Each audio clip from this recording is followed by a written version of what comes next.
And we know at least one person is dead inside a truck when it was hit by a train at the Ash Road Railroad crossing. Take a look behind me. You can see that train is stopped on the tracks right now. They have just removed the truck from the tracks as they work to remove the body from the truck. But you can see this very large engine.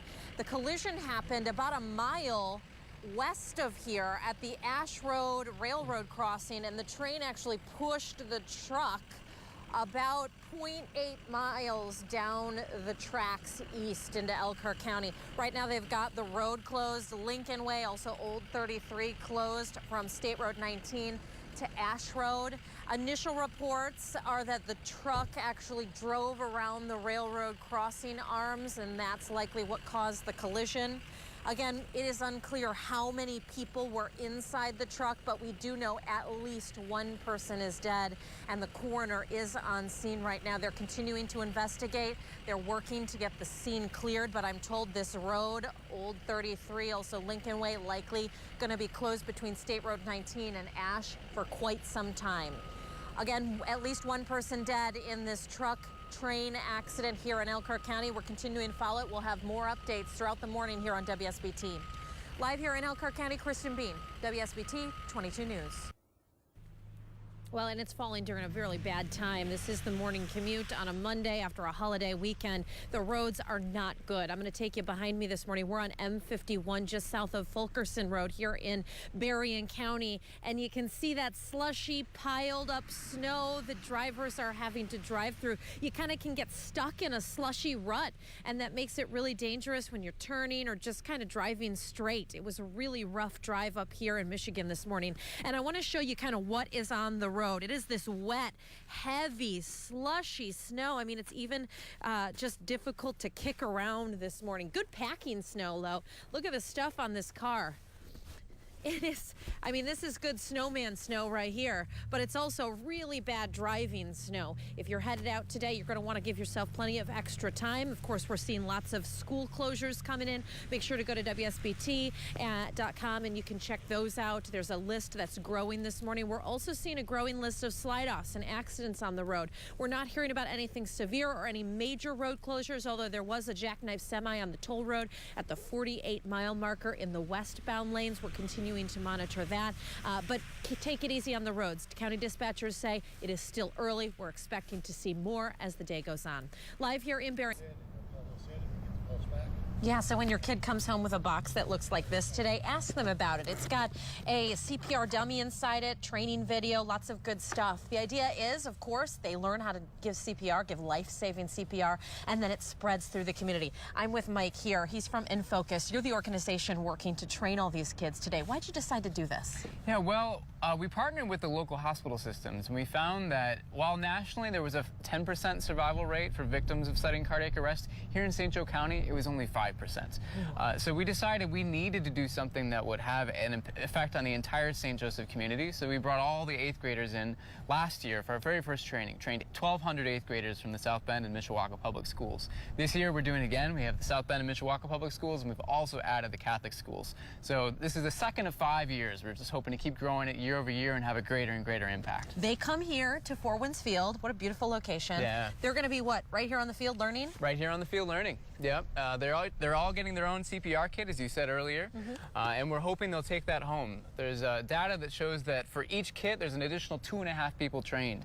By the end of the 5 years, we're hoping we'll have 5% of the combined populations in Mishawaka and South Bend. Well, let's start that ripple effect right now. We have one of these dummies here. Why don't you give me kind of a step-by-step of what I can do, and then viewers can kind of learn a little bit too. Absolutely. So the first thing, you see somebody drop. That's the thing with sudden cardiac arrest. It's sudden. There's no warning signs. They just drop dead. So the first thing you got to do is make sure that they're not responsive. You shake them, say, hey, are you okay? There's no response. They're not breathing. You call 911, or you send somebody else to do so. Then what you do is you lace your hands like this. You push in the center of the chest. Okay. And you push hard and fast till it clicks each time. It's about 2 inches.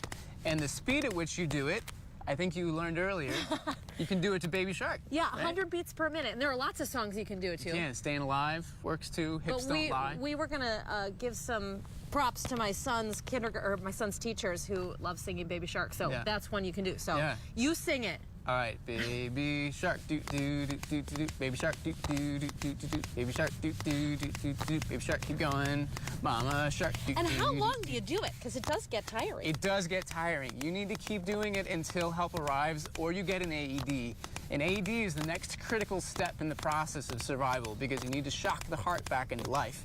So you keep going. Hopefully there's somebody else nearby that you could take turns with, but it is absolutely essential that they continue to have that blood flowing around so they can get oxygen to the brain. The idea is at least, at least as long until EMS can get here and take over and help you. Right.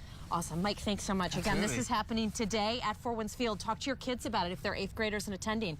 Great way to save lives in our community. Absolutely. Bob and Leanne. Did you come with your stuff prepared? Did you come with a mission? Did you come to change? Yes or no? Yes. Thank you. There are few people who could connect with a room full of convicted felons like Alicia Brown. But they have no idea, right? But we do. That's because she was in their shoes. I'm a scrapper. I'm coming up. I'm making something of the mess that I made of my life, and I'm fighting with everything I have to get back. Brown grew up in a loving family. She got good grades, was a cheerleader. But after a series of surgeries, she found herself addicted to opioids. All of a sudden, it was literally one day. I didn't want to go to work. I wanted to stay on my couch and take my pills. It was at that moment I craved that pill more than I craved life. And that's the flip of the switch. As her addiction to pain pills grew, so did her life. She got married, maintained a great job, and had a baby. I was spiraling out of control, but still holding it together, if that makes any sense. From the outside looking in, life was great. Life was okay. But the inside, it was a mess. But then once you get arrested for prescription fraud, it tends to blend together at that point. Brown was convicted of prescription fraud 3 times, the last time when her son was just 4 months old. I can still remember Judge Miller's face when she sentenced me the last time. And she looked at me and she said, "You've got to do something different." And at the time, you're in shock. So you're not really sure what's happening. But she was so right. I had to do something different, or I was going to keep doing this cycle. But now I had a child in the mix. Something had to change. She spent nearly 4 years in prison, missing time with her growing son and missing the death of her beloved father. You don't forgive yourself for that. You don't forgive yourself for not being there for your family or feeling left out. Those are feelings that drive me to stay sober because I'm not missing another moment. I'm not. I refuse to miss another moment. And I know that where I'm at today, my dad is proud of. Brown is out of prison. She is clean. There's also a survey attached to that. She has a good job at the varsity club in Mishawaka. And now with the skills she learned in prison, she's helping others. And so I take these skills and just show them what they are, how to obtain them, and let's roll with it. Brown created a program called FANS, Fresh Attitudes for New Success. Residents at the Dukem Center, a work release facility, learn things like how to build a resume, how to talk to a potential employer about their conviction, and how to live with social media. There is no reason why anyone in this room should not have a job within 2 weeks. But perhaps the most important lesson, there is hope for a second chance. I can't go back. I can't change any of the mistakes that I made. If I could, I would. However, it's made me who I am today, and I'm strong, and I can do this, and I can succeed, and I know others are right behind me.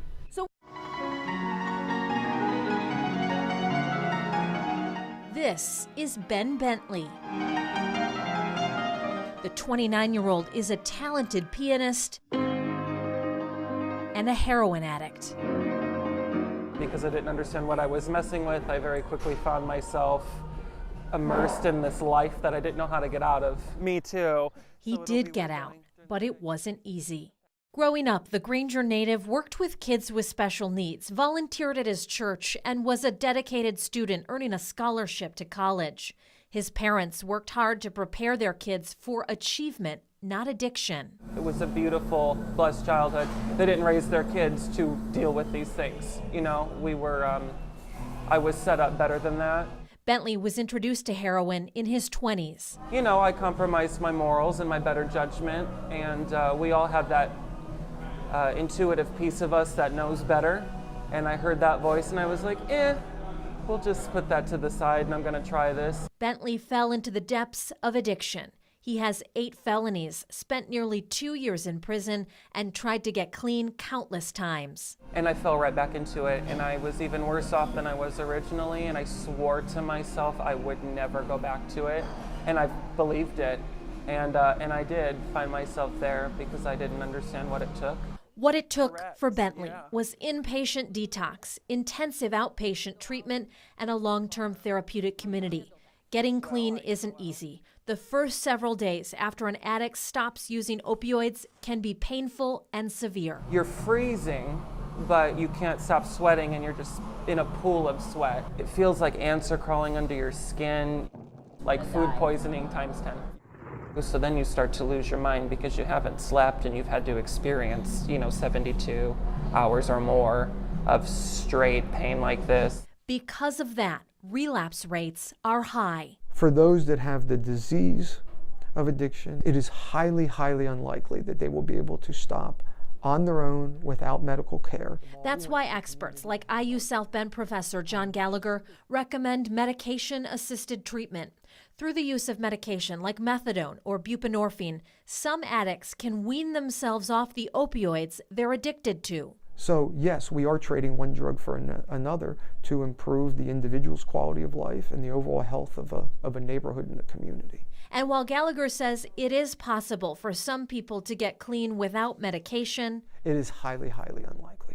Another problem for addicts in our area, there are few places to get this kind of help. When you see someone walk in, they're non-functional. And not only non-functional, they feel awful. And so that's that desperation to then use the drug because they know if they use the drug, they will feel better. And what people say is they don't take the drug anymore to get high, they take it not to feel sick. Dr. Robert Raster is the medical director at Michiana Behavioral Health in Plymouth. There's no waiting list here. Walk-ins are welcome, and it helps get patients signed up for insurance so they can pay. But it is the only medically managed inpatient detox program in our area for addicts in the first few days of recovery. What we do here is you get someone in for 3 to 4 to 5 to 6 days where they're locked in, getting treatment, and it's amazing what they can do then in terms of giving the head start to then we then refer them to an outpatient program that they can follow through with their care for. Michiana Behavioral Health served around 900 people in the past 15 months. Even Raster believes more help is needed. And it's amazing how often they can't get it, and we need to have more places where they can get it because I think it gives them a fresh start. Bentley had to travel to Indianapolis to get the help he needed. It's irrelevant how you got here, why, what you did. You need to cleanse your soul and you need to move on and just accept that you're powerless over this substance.